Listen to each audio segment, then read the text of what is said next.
তো ওর করে এসে গেছে। আরে কোনো খোঁজ পেলি? না আঙ্কেল, অনেক খুঁজলাম কিন্তু কোথাও পেলাম না ওদের। শেষে আমরা থানায় ডায়েরি করে এলাম। কি করবো কিচ্ছু বুঝতে পারছি না, এত টেনশন আমার আর ভালো লাগছে না, বিশ্বাস কর। কি ব্যাপার বন্ধু, টেনশন কিসের? টেনশন কিসের? কি বলিস কি তার ঠিক ঠিকানা নেই, জানিস তো? আমি কি দাঁত বের করে বসে থাকবো নাকি এখন? এমনিতেই তুই খ্যাপা, তো হঠাৎ খেপে গেলি কেন? খেপে গেলি কেন মানে? ইন্দ্র আর মিতুল রাত থেকে মিসিং, ফোন করছি ফোন ধরছে না, কোথায় আছে কি করছে কিছু বুঝতে পারছি না। কোথায় গেল ওরা সারা রাত দুজনে? কোথায় গেল ওরা সারা রাত দুজনে? আচ্ছা, আমি যেটা ভয় পাচ্ছি সেটাই হচ্ছে না তো? আজকে জন্মাষ্টমীর দিন আর আজকেই ছেলে মেয়ে দুটো বাড়িতে নেই। মাসিমা কত কিছু ভেবে রেখেছিলেন যে এবারে বাড়িতে জন্মাষ্টমীর পুজোটা বেশ ধুমধাম করে হবে, বড় নাথ বউয়ের হাত দিয়ে পুজোটা করানো হবে। সে বুঝি আর হলো না। হ্যাঁ হ্যাঁ, এটা মানছি, এটা ঠিকই। মার যদি স্বাদ হয়ে থাকে বড় নাথ বউয়ের হাত দিয়ে পুজো দেওয়ানোর ব্যাপারটা, সেটা হয়নি, এটা খুবই দুঃখের কথা। কিন্তু ওরা দুটিতে রাতে বাড়ি ফেরেনি বলে প্যানিক করার কি আছে? প্যানিক করা কি আছে মানে? ন্যাকা বোকা হয়ে গেছিস নাকি? উল্টোপাল্টা কথা বলছিস। প্যানিক করা কি আছে? মাথা খারাপ হয়ে গেছে তোর? উল্টোপাল্টা আমি বকছি না, তুমি বকছো। অকাল বৃদ্ধ কোথাকার, কিছুই বোঝো না, আনরোম্যান্টিক। মানে কি বলতে চাইছিস? মানে আমি জানি ইন্দ্ররা কোথায় গেছে।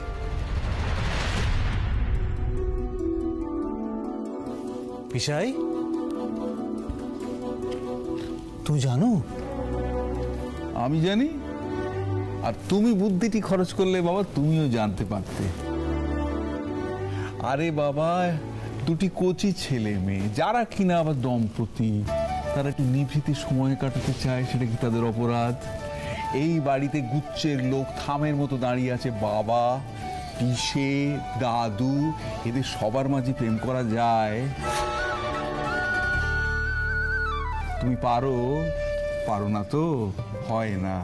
সেই কারণে ওরা নিভৃতে সময় কাটাবার জন্য এক রাতের জন্য হাওয়া হয়ে গেছে। হ্যাঁ, হাওয়া হয়ে গেছে, হাওয়া হয়ে গেছে। দাঁত বের করে বলছিস হাওয়া হয়ে গেছে। কাউকে কিছু না বলে চলে গেল, আর আমাদের টেনশন হয় সেটা কারো খেয়াল নেই। এখনো টেনশন হয় কেন? দুটো পূর্ণ যুবক যুবতী যারা দম্পতি, তারা এই বয়সে কি তোর পারমিশন নিয়ে প্রেম করতে যাবে? ওরা কি ক্লাস 9-এ পড়ে যে এখনো তোর পারমিশন ছাড়া কোথাও বেরোতে পারবে না? হ্যাঁ হ্যাঁ, না ঠিক আছে, বুঝেছি।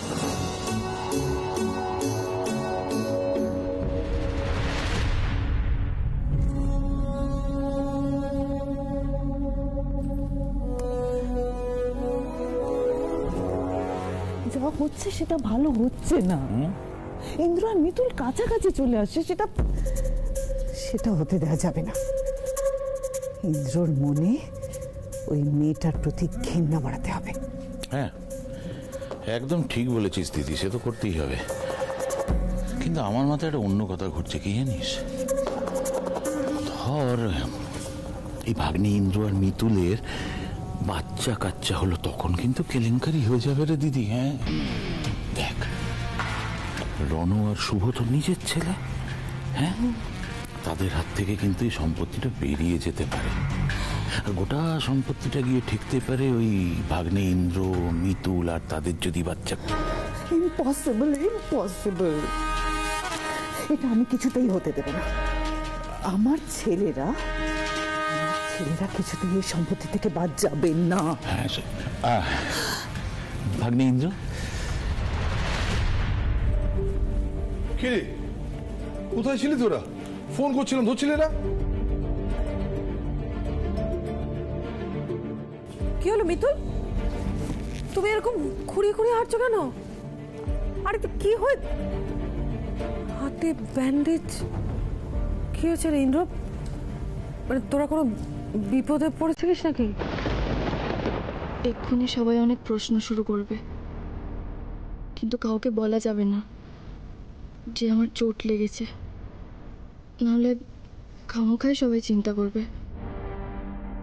না না মানে না, কোনো বিপদ হয়নি, আমার পাটা শুধু মুচকে গেছিল।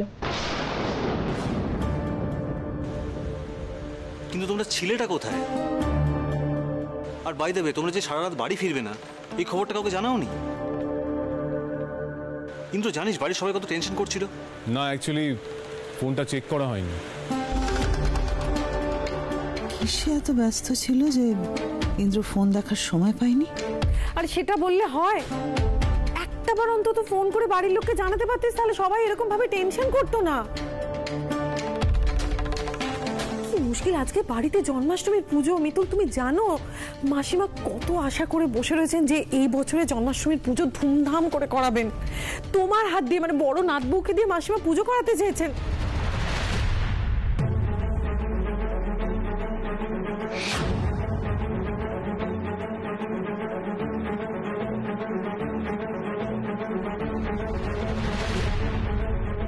কি হলো? কোথায় ছিলে তোমরা? অসভ্য বেয়াদব মেয়ে, গায়ে একটা গয়না নেই, কিচ্ছু নেই। কি কি অবস্থায় এসেছো তুমি? এরকম আলু থালু অবস্থা কেন? কি হলো? চুপ করে আছো কেন? উত্তর দাও। আপনার চিন্তাটা আমি বুঝতে পারছি মামুনি, কিন্তু আপনাদের কাউকে যে আমি সত্যি কথাটা বলতে পারবো না। কি রে, তোরা চুপ করে আছিস কেন? ইন্দ্র, কোথায় ছিলি গোটা রাত? একসঙ্গে কোথায় ছিলি তোরা? বল বল, উত্তর দে ইন্দ্র, বল কোথায় ছিলি? মামনি, আসলে আমি... আসলে কি? আমি তো সেটাই জানতে চাইছি। আসলে আসলে কি? কোথায় ছিলি তোরা? দেবযানী, কি হচ্ছে এটা? কি তুমি কি ভুলে গেছো ওরা তোমার ছেলে আর ছেলের বউ? কিভাবে কথা বলছো ওদের সঙ্গে? এটা মনে রেখো, ওরা বিবাহিত, মিতুল ইন্দ্র স্ত্রী। ওরা দুজনে কোথাও যদি টাইম স্পেন্ড করে সেটা নিয়ে আমাদের কিচ্ছু বলার নেই। কেন ওভার রিঅ্যাক্ট করছো? আমি ওভার রিঅ্যাক্ট করছি? আর ওরা যে না বলে কয়ে বাড়ির সকলকে টেনশনে ফেলে সারা রাত ধরে বাইরে ছিল, সে বেলা কিচ্ছু না। না, কিছু না। মাথা খারাপ হয়ে গেছে? কিভাবে কথা বলছো? এভাবে মানুষ মানুষের সঙ্গে কথা বলে?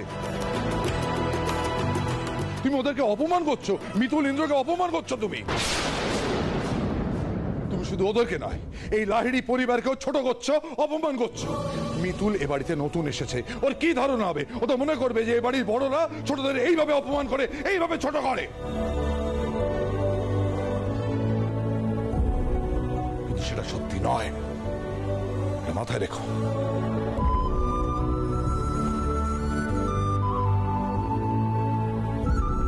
কাউকে তো সত্যিটা বলতে পারবো না, তাহলে এখানে দাঁড়িয়ে থেকে লাভ কি? আমি একটু বেরোচ্ছি। এই ইন্দ্র, তুই কোথায় যাচ্ছিস? অফিসে দরকার আছে। কিন্তু সব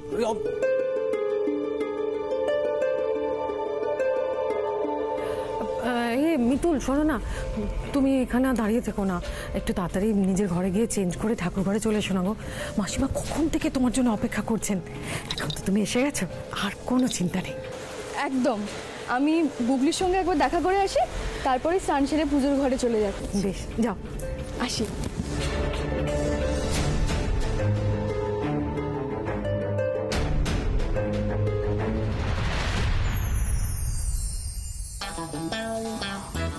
পিসাই, কি হয়েছে বলো তো? মানে কেসটা কি হয়েছে কিছু বুঝলে? অত্যন্ত সোজা, জলের মতো পরিষ্কার। তুই বুঝতে পারলি না? ওরে বোকা, ইন্দ্রর মনের পাথর গলতে শুরু করেছে। বলছো? কিন্তু দাদা ভাই তো কিছু বললোই না ওরা কোথায় গেছিল। পিসাই, তুমি একদম ঠিক কথা বলেছ। দেখো, এই বাড়িতে দুজন আলাদা ঘরে থাকে, তাই দাদা ভাই মিতুলকে সবার সামনে নিজের ঘরে শিফট করতে একটু লজ্জা পাচ্ছিল, এই আর কি। তাই দুজনে মিলে একটু কোয়ালিটি টাইম স্পেন্ড করে এলো। আমার তো সেটাই মনে হয়, তোমার কি মনে হয়? রাইট, ছেলে তো বুদ্ধি খুলছে। ওরে বেটা, আমি হলাম গিয়ে হার্টের ডাক্তার, হৃদয় নিয়েই আমার কারবার। বলে আমি বুঝতে পারছি। কি বলতো? কি গো? ওরা ফুল সজ্জে সাজতে গেছিল। কি বলছো পিসাই? মানে সত্যি সত্যি ওদের ফুলসজ্জাটা হয়ে গেল? তাই মনে হচ্ছে। সেলিব্রেশনটা কোথায় বলো তো? আজ হবে। কিভাবে? মানে কি কি করে? আরে বাবা, মিতুল তো আজকে জন্মাষ্টমীর পুজোতে ব্যস্ত থাকবে, আর সেই সুযোগে আমরা দাদা ভাইয়ের ঘরটা গিয়ে ফুল দিয়ে সাজিয়ে দেব, তারপরে মিতুলকে পাঠিয়ে দেব, ব্যাস তাহলেই হয়ে যাবে পারফেক্ট ফুলসজ্জা। এক্সেলেন্ট। শুধু এক্সেলেন্ট বললে হবে? ফুল কি হেঁটে হেঁটে বাড়ির দরজায় আসবে, না আমাদের নিয়ে আসতে হবে? চলো। ইন্দ্র আর মিতুলের ফুলসজ্জা কিছুতেই না, এটা আমি কোনোদিন হতে দেব না। দাঁড়া দিদি দাঁড়া, এত উতলা হচ্ছিস কেন? হ্যাঁ, একটু ধৈর্য ধর, মাথাটা ঠান্ডা কর। মাথা ঠান্ডা রাখতে রাখতে তো ওদের ফুলসজ্জা হয়ে যাচ্ছে, তুই বুঝতে পারছিস না? এদের কথা শুনে তুই বলছিস? সেটা তো কল্পনাও হতে পারে। আদৌ কি ঘটেছে সেটা কি তুই জানিস? মানে মানে বুঝতে পারলি না দিদি? তোর বড় ছেলে মানে ভাগ্নি ইন্দ্রকে তো তুই ভালো করেই চিনিস। সে তো এত সহজে গলে যাওয়ার পাত্র নয় রে। আরে মিতুলের মধ্যে এমন কিছু নেই যেটা দেখে আমার ভাগ্নি ইন্দ্র প্রেমে হাবুডুবু খেতে পারে, তাই না? এই ছেলে ছোকরারা যতই আনন্দে মেতে থাকুক না কেন, আমার কিন্তু কোথাও গিয়ে হিসেবটা মিলছে না রে দিদি। তুই মনে একটা কাজ কর, বুঝেছিস? তুই ইন্দ্রর অফিসে যা, গিয়ে ওর সাথে কথা বল। প্রথমেই আবার তাস ফেলে দিস না, তোর যে বুদ্ধি, হ্যাঁ, একটু বাজিয়ে দেখিস। জানতে চাস যে কোথায় গেছিল, কেন গেছিল, সেটা জানার পরেই যা করার সেটা করতে হবে, ঠিক আছে? বুঝেছিস? একদম ঠিক বলেছিস ভাই। আমি ঠিকই বলি, আস্তে সবাই দেখে ফেললে। একদম ঠিক বলেছিস। আমি ঠিকই বলি, জানিস তো। আগে আমি ব্যাপারটা ভালো করে জানবো, সত্যিটা জানবো, আগে শিওর হব, তারপর আমার মুখ্যম চাল চালবো। ইন্দ্রর মনে মিতুলের প্রতি প্রেম আমি কিছুতেই জন্মাতে দেব না। ওর মনে মিতুলের প্রতি যা থাকবে সেটা ঘেন্না, শুধুই ঘেন্না।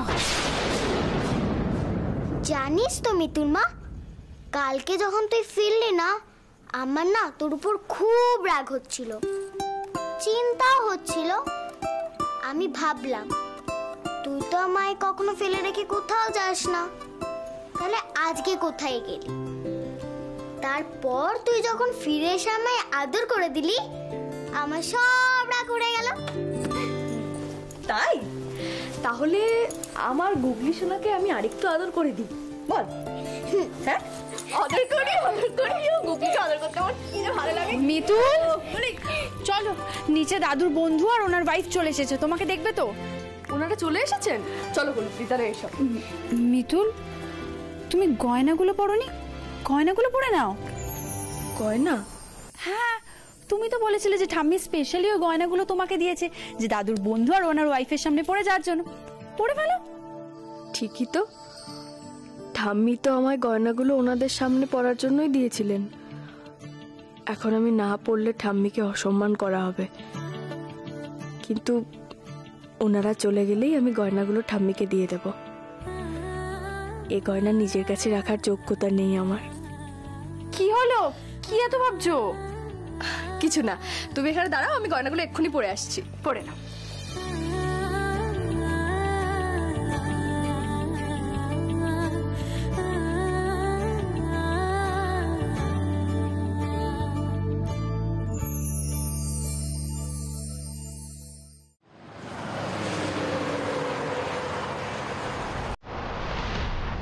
দেখ ইন্দ্র, তুই হয়তো ভাবছিস তোর মামনি হঠাৎ করে এভাবে তোর অফিসে চলে এলো কেন। আসলে আমি খুব খুশি হয়েছি, তাই তোকে বলতে এলাম। বাড়ির সকলে তো ভাবে যে আমি তোর সৎ মা, তোর ভালো চাই না। দেখ না, তোর বাবাও আমাকে কিভাবে সকলের সামনে বকে দিল। কিন্তু ইন্দ্র, তুই বিশ্বাস কর, আমি তোর ভালো চাই। আমি আমি সত্যি তোর জন্য খুব খুশি হয়েছি। মামনি, আমি একটা কথা কিছুতেই বুঝতে পারছি না, তুমি খুশি কিসেতে হয়েছো? বারে খুশি হব না? এই যে তোর জীবনের একাকিত্ব এতদিন পরে মিটে গেছে, তুই নতুন করে কারোর হাত ধরে জীবনের পথ চলা শুরু করতে চাইছিস, এসব ভেবে আমার যে... এক সেকেন্ড মামনি, তুমি কি বলছো আমি সত্যি কিন্তু বুঝতে পারছি না। এই দেখো, এতে না বোঝার কি আছে? মিতুলকে নিয়ে তোর মনে যা চলছে আমি সে কথাই বলছি।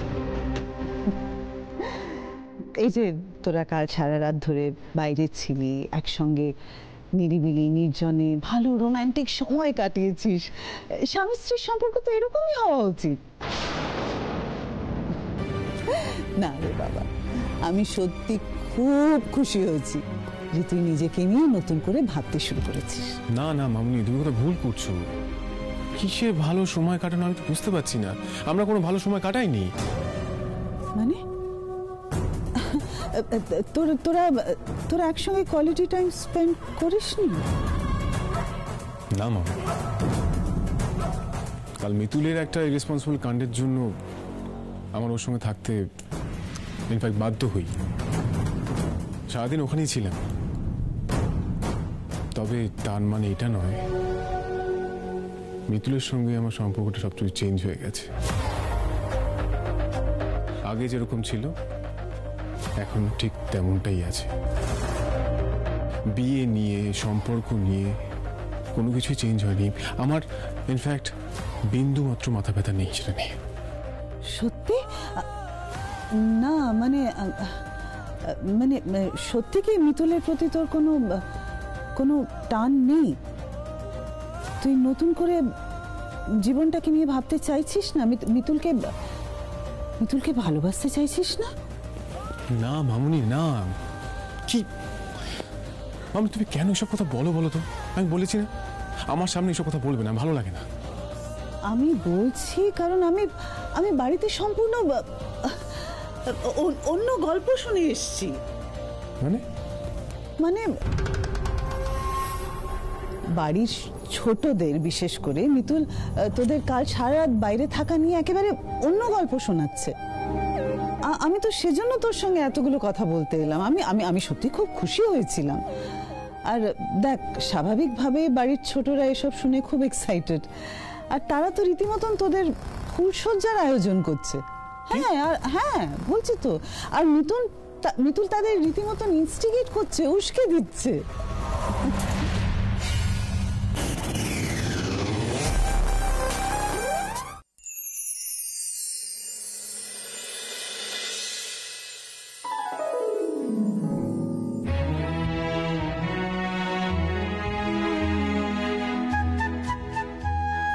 নাতবউকে কেমন দেখলে?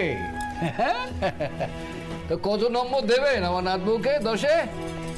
আপনাদের নাতবউ তো 10-এ 10 পেয়েছে। সত্যি কি গুণী মেয়ে মিতুল। একা নিজের হাতে এত নাড়ু, এত তালের বড়া সব বানিয়েছে। খুব সুখী হও মা, স্বামী সন্তান নিয়ে সুখে সংসার করো। সত্যি আমাদের নাত বউয়ের গুণের শেষ নেই। তাও তো এখন তোমরা ওর গান শোনোনি, এত মিষ্টি গলা, একবার যদি শোনো বুঝতে পারবে না, মুগ্ধ হয়ে যাবে। গান? বাহ, তাহলে আজ একটা গান হয়ে যাক, কেমন? গা তো মিতুল, একটা ভালো দেখে কীর্তন গা। এখন? হ্যাঁ এখনই গাইবি। তুই তো পুজোতে এমনিই গাস, তোর গান গাওয়াও হয়ে যাবে আর ওনাদের শোনাও হয়ে যাবে। দেখছেন মেসমশাই, আপনাদের সুমি কিরকম স্মার্ট হয়ে উঠেছে, এক ঢিলে কিরকম দুপাখি মেরে দিতে চাইছে। হ্যাঁ নে দিদি ভাই, আর দেরি করিস না গা।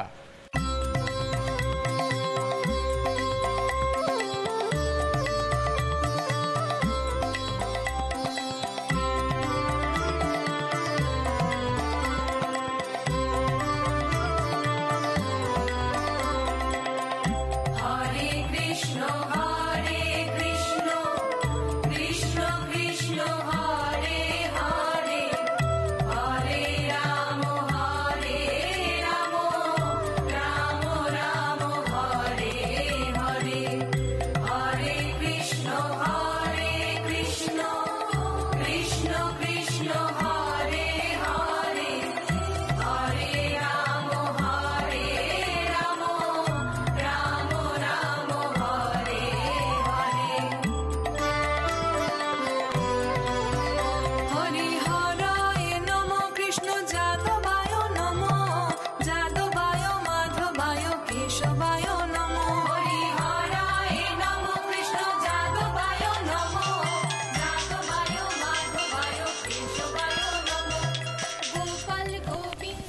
বল, ফুল এসে গেছে?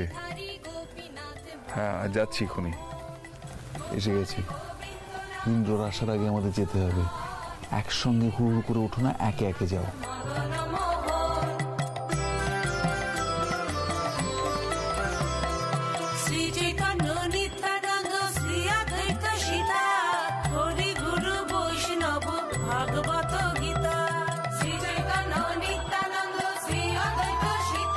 ফুল এসে গেছে, ইন্দ্রর আসার আগে আমাদের পৌঁছতে হবে।